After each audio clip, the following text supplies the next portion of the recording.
Good evening, I'm Greg Kerr. And I'm Kelly Phillips. Thank you for joining us. We have new information to report tonight about Special Assistant to the Superintendent for Communications and her leave of absence from the district. The superintendent placed Jessie Haynes on administrative leave with pay August 5th after she blocked a door following an August 1st board meeting and prevented Mike Neal from going inside a room. Now, Neal told us he wanted to find out why reporter Jerry Jordan was kept out of a question and answer session involving the BISD attorney and other reporters. Here's KFDM's Justin Hinton with a follow-up and the first response from the BISD Administrative Office. Justin?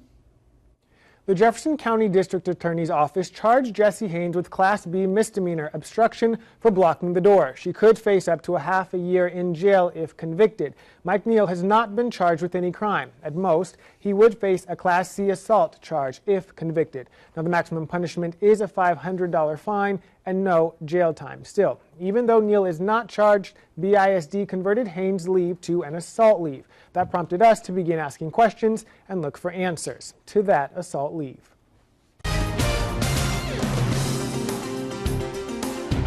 It started with the board members' concern. The medical records or whatever were produced and the police records produced and it shows that and verifies it. I'm satisfied. I mean, that's the due process of it. But let's get to that point. Let's just don't just say it was assault and not have backup to prove it. That led to a sit-down interview with the board president to explain what she says the superintendent had already told board members behind closed doors. That's also where we went back and forth over the definition of assault. So at the top, it says a person can take assault leave, and it defines what that assault leave is. That somebody is assaulted at work while performing their duties. Right. Then the next step, it says this is what assault is. Now, and then what assault is based upon if a person could be charged or could face prosecution. Could face prosecution. The only way you can face prosecution is if you're charged. Okay. And so, correct? And so how does that impact assault leave?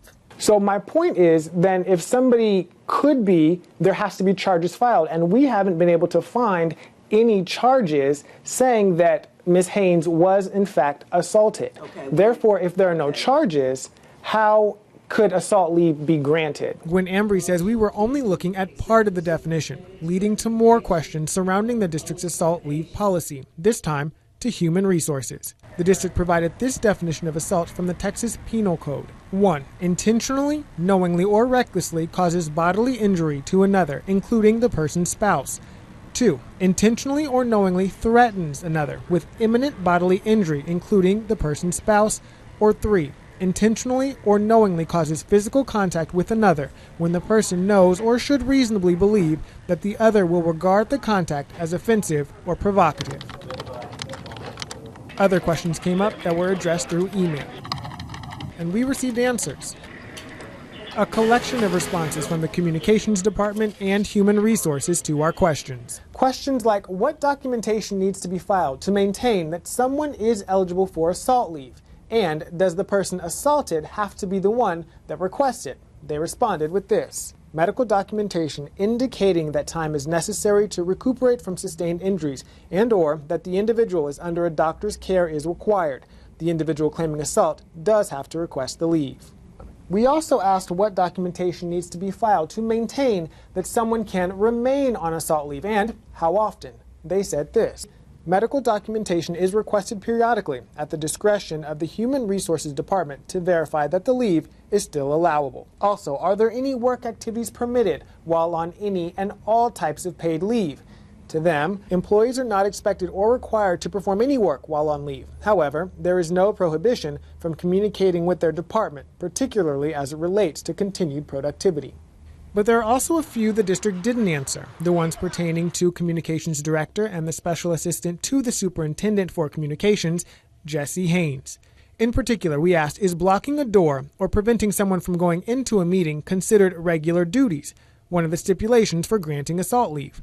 According to the BISD handbook, the assault must have occurred during the performance of regular duties.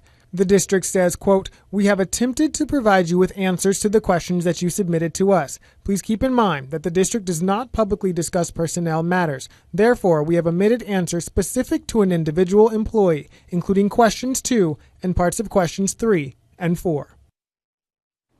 At the end of the day, for the purpose of assault leave, the district says the determination is made by the Executive Director of Human Resources. District employees and the board draft policy, but ultimately it is the board's job to adopt policy. Now it would be up to its members to rescind or modify any policies they may have. Of course, in the eyes of Tom Neal, it all comes back to the fact that Mike Neal is not charged with assault, yet Jesse Haynes is on assault leave. The administrative clerk at Beaumont Municipal Court has told us any charge against Neal could only come after Haynes signed a complaint against him. Even then, the court would have to investigate and determine whether to pursue the misdemeanor charge against Neal. Reporting live in the studio, Justin Hinton, 6 News Tonight.